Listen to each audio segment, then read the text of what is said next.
خونه هر کس در موردش چی میگه؟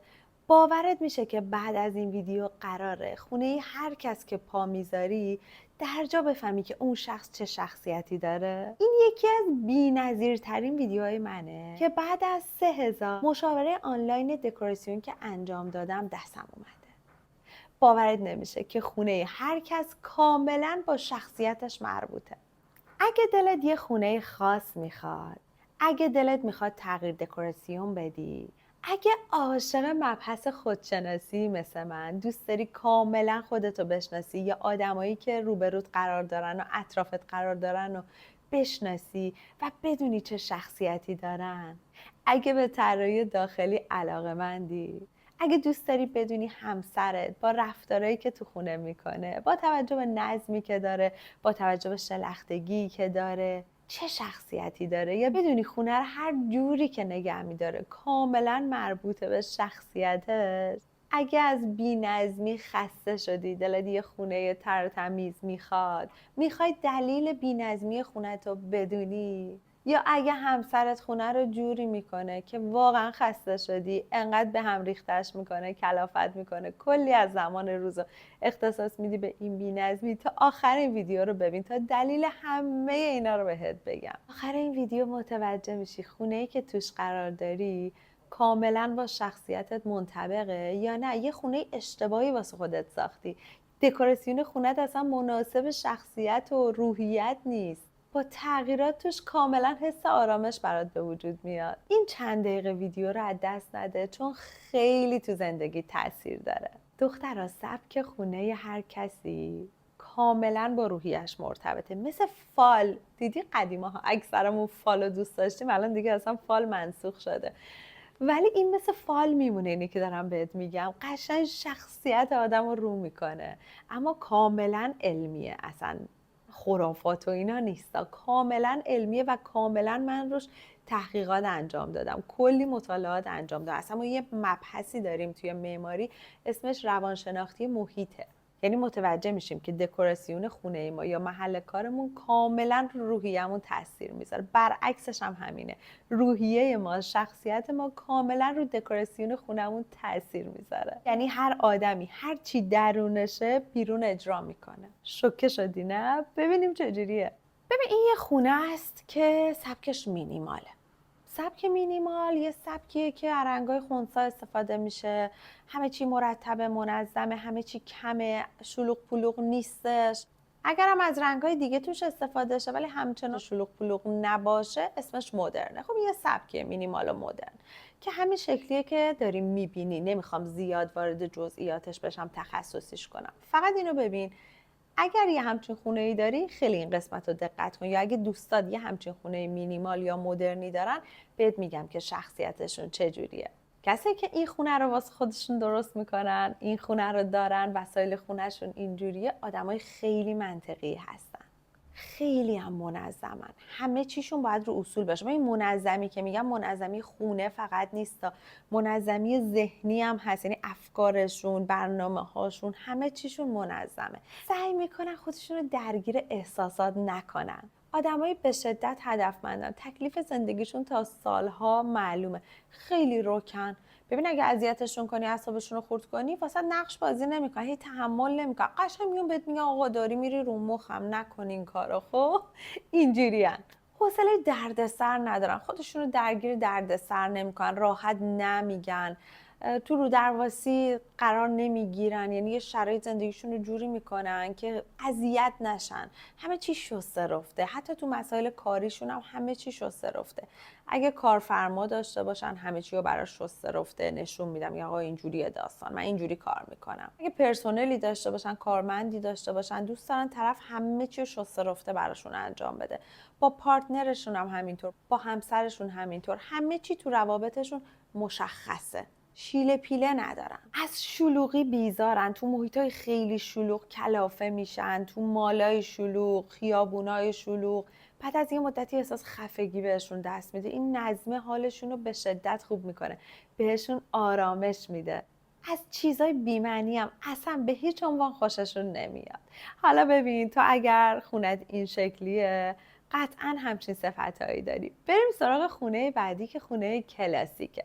بچه‌ها کلاسیک تو طراحی داخلی یه سبکه، یه خونه پرتجملاته. همینجوری که می‌بینی از مبل کلاسیک استفاده شده، اکثرا همه چی تقارن داره، کاغذ دیواری‌های طرحدار، تابلوهای فرش‌های دستباف، پرده‌هایی که یک مقداری طرح داره، همه چی شکیل سنگین رنگینه، سلطنتیه دیگه. خب خیلی به زبون عامیانه بخوام بگم یه سبک سلطنتی شاهنشاهی تجملاتیه.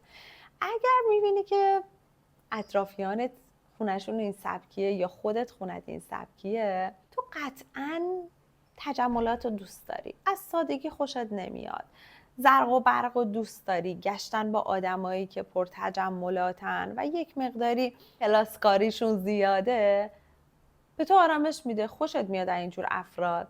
از آدمایی که خیلی تیپای کلاسیک دارن، تیپای خیلی رسمی دارن خوشت میاد، دوست داری یه جایی که میری خیلی لباست رسمی باشه، زرق و برق، اکسسوریای زیاد بندازی.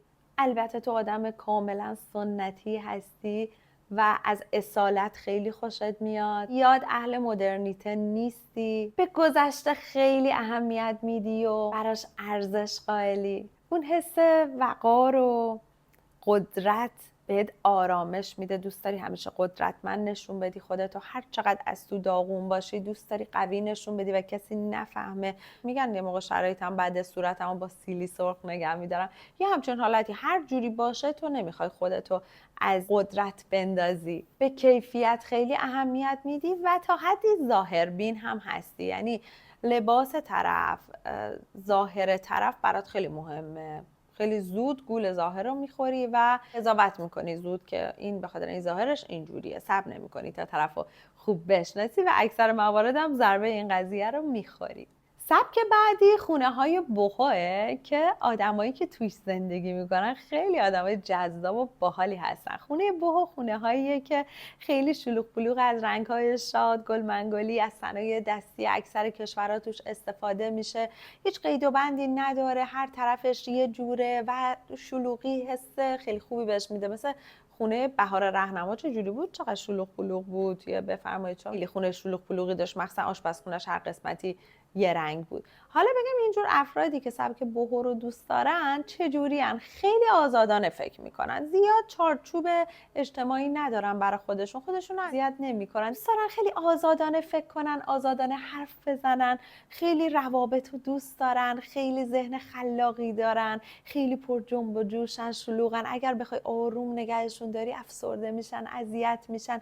این حس خوشحالی و نشاط و هیجانشون رو با رنگ‌هایی که توی خونهشون به کار میبرن نشون میدن. اونا عاشق سفرن، عاشق ریسک کردنن، اصلا از ریسک نمیترسن، به شدت خونگرمن، رویا پردازن و هر گوشه خونهشون واسه خودش یه داستان جذابی داره.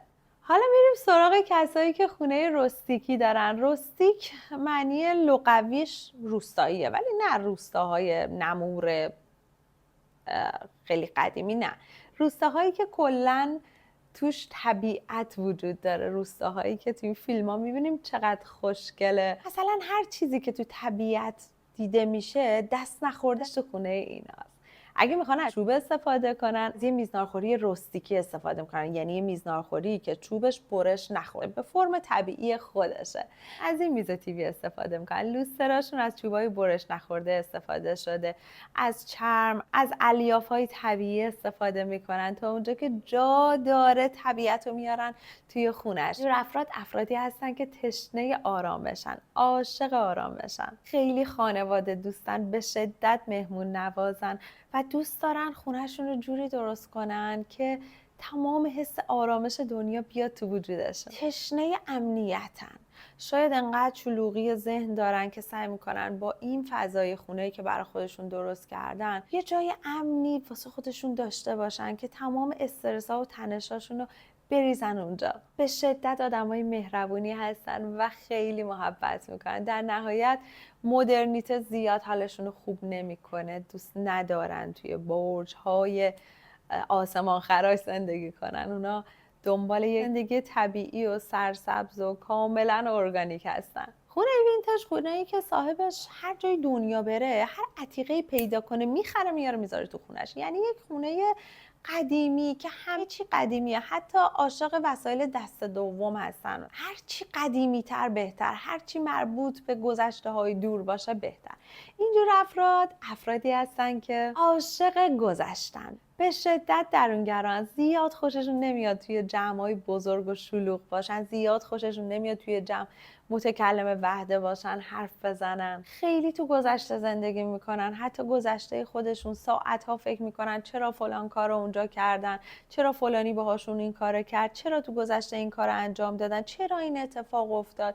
یعنی سعی میکنن وقتشون رو تو گذشته هدر بدن. البته بچه‌ها میگن که اشیای قدیمی و دست دو زیاد انرژی خوبی نداره. حالا این یه بحث مفصله که بعداً میتونیم راجبش حرف بزنیم، اما این افراد کلا داستانه جذاب و قشنگی برای گفتن دارن و به شدت احساساتی. یعنی اگه همسر یه همچین حالتی داره خیلی حواست بهش باشه که دچار افسردگی نشه. خیلی ساپورتش کن و سعی کن که زیاد فرو نره تو گذشته. حالا محیط رو براش جوری درست کن که بتونه تو زمان حال زندگی کنه و به فکر اهداف آیندهش باشه. مثل که خونش رنگ‌های شاد داره و رنگ‌های گرم مثل زرد و قرمز و نارنجی، شخصیه که خیلی پر جنب و جوش و انرژی خیلی بالایی داره، هیجان داره. یعنی اگه نتونی هیجاناشو خالی کنی، یعنی اگه نتونی همپاش باشی، باش بخندی، شوخی کنی، اصلا دیوونه میشه ها، افسردگی میگیره. حواست باشه به این قضیه. اگر پارتنرت، همسرت، همخونت یه همچین ویژگی داره، حواست باشه. دوست داره خیلی براش مهمونی بگیری، دوست داره ببریش دیسکو، ببریش سینما، ببریش تئاتر، ببریش جشن‌های مختلف. نذار تو سکوت زندگی کنه. اینجور افراد از تنهایی بیزارن، سعی میکنن با 4 تا کوسنی که رنگش قراره بکنن شادی رو بیارن تو خونه. ولی اگر همسرت از رنگ‌های خیلی ملایم استفاده میکنه برای خونه، باید بدونی تا حد زیادی درونگرا، ملایم شخصیتش و خجالتیه. از ایناست که خیلی صبر داره، صبر میکنه یهو منفجر میشه. خیلی حواست به این قضیه باشه که اذیت نشه و این حس ملایم بودنشو سعی کن بتونی ساپورت بکنی. خجالتیه، پس سعی نکن که تو معرض شوخی های یوهویی تو جمع قرارش بدی، ازش بخوای تو جمع یه کار خیلی مهمی بکنه، نذار اذیت بشه. اینو بدون که سبک خونه کاملا به شخصیت مرتبطه. هر کی میگه نیست الکی میگه. میگم که یک مبحثی هستش، خیلی از اشخاص مختلف راجبش تحقیق دارن میکنن، از جمله من، و یکی از بی‌نظیرترین مباحث طراحی داخلیه. اصلا من برای چی اینقدر دارم تلاش میکنم که چیدمان رو یادتون بدم، کمکتون کنم چیدمان خونه هاتون درست باشه، دکور خونهتون رو سبک مشخص باشه. من برای چی معمولا قبل از مشاوره های دکوراسیونم ازتون تست میگیرم یا انقدر باهاتون صحبت میکنم تا متوجه شم چه مبلی باید بخرین، چه تختی بخرین، چه میزنارخوری، چه تیوی والی، چه آشپزخونه، چه کابینتی. به خاطر اینکه تو توش احساس راحتی کنی، به خاطر اینکه آدما شخصیت‌های مختلف دارن. اگر خدای نکرده اشتباه انتخاب کنی حالت بد میشه. باید با توجه به شخصیتت خونت دکور بشه. متاسفانه چیزی که اکثر طراحا رعایتش نمیکنن. اون خونه ای که تو توش راحتی شاید من توش راحت نباشم، شاید تو هم خونه منو نپسندی، چون این با توجه به روحیه و شخصیت من دکور شده. واسه همین خیلی حواستون باشه قبل از خرید وسایل، قبل از بازسازی، قبل از ساختن خونه، حتما باید شخصیتتون مشخص بشه با توجه به روحیه و شخصیتت، با توجه به پلان خونت، نور خونت، متراژ خونت، وسایل خونت خریداری بشه و خونت طراحی بشه. حالا وسط هنوز حرفم تموم نشده. اگر خواستی که هر تغییراتی بدی میتونی به واتساپ به این شماره پیام بدی، از من مشاوره بگیری. پیج اینستاگرام منم که کاملا در مورد دکوراسیون داخلی کلی نکات آموزشی توش گفتم. البته من اینجا بیشتر رو ترفنده و خانه‌داری و نظم و موفقیت و اینا صحبت میکنم، در کنارش یه کوچولو دکور داریم. بریم سراغ بحثمون. ببین اگه تو میخوای خودتو بشناسی به خونت نگاه کن. خونت آینه توه. تمام این نکاتی که گفتم ببین کدومش برای تو صدق میکنه. اگر خونت اون چیزی نیست که شخصیتته، پس بدون تو اون خونه احساس راحتی نداری. مثلا اگر یه خونه مدرن داری ولی شخصیتت اینی که من گفتم نیست، تو باید خونت رو ببری رو همون سبکی که برات توضیح دادم. البته ما صدها سبک داریم ولی من مهمتریناشو اینجا برای شما توضیح دادم که خیلی ترنده و استفاده میشه. خب کسایی هم که سبک سنتی ایرانی رو دوست دارن همچنان کسایی هستن که به گذشته خیلی اهمیت میدن و خیلی حس و حال خوب از گذشته میگیرن که البته اونا خیلی هاشون الان اومدن با مدرن تلفیق شدن و سبک انتقالی رو تشکیل دادن. نمیخوام زیاد خیلی تخصصی بشم اذیتتون بکنم، ولی همونایی که براتون توضیح دادم کافیه برای اینکه شخصیت خودتون رو بشناسین و خونه مناسب به شخصیتتون رو داشته باشین. ببین اگه تو خونت بی‌نظم و شلوغه و این شلوغی داره اذیتت میکنه، بدون ذهنت هم آزار میده ها. تو قطعا نمیتونی حس و حال خوب تو خونت داشته باشی. من خودم یه قسمت خونه شلوغه نمیتونم کار بکنم، از این تا اونجا رو تمیز نکنم نمیشه. بعد مشغله‌های ذهنیت، مشغله‌های شغلی، کاری، مشکلاتت با پارتنرت، با بچه‌هات، با هر کی، اصلا همه اینا کلافه ترت میکنه. اون شلوغی خونه هم میاد به اضافه این میشه و واقعا به همت میریزه. اصلا اگه نمیدونی چجوری باید برنامه‌ریزی کنی، چجوری اولویت بندی کنی، من این ویدیو رو آماده کردم. بعد اینکه این ویدیو تموم شد برو اینو نگاهش کن، به شدت تو کمکت میکنه. یکی از برنامه‌ریزیاییه که من خیلی برنامه‌ریزی تو زندگی من انجام دادم، خیلی مطالعه کردم تا به این دست پیدا کردم که واقعا هم هر کی استفاده کرد تشکر کرد، گفت پانی بی‌نظیر بود. حتما برو اینو ببین و اگه سر نظم دادن خونت هم به مشکل برخوردی، این ویدیو میتونه مناسبت باشه. برو تو ویدیوهای من نگاه کن، اینا رو پیدا کن، به شدت به دردت میخوره. یادت باشه اگر وارد خونه‌ای شدی که خیلی مرتب و منظمه، اون شخص کمالگراه و داره آسیب میبینه، داره اذیت میشه. البته اگر به وسواس کشیده نشه، چون بعضیا قشنگ تم وسواسی رو دارن، به اون سمت کشیده میشن. اینجور اشخاص کنترلگرا هم هستن، دوست دارن همه رو مدیریت کنن، اطرافیانشون رو اذیت میکنن.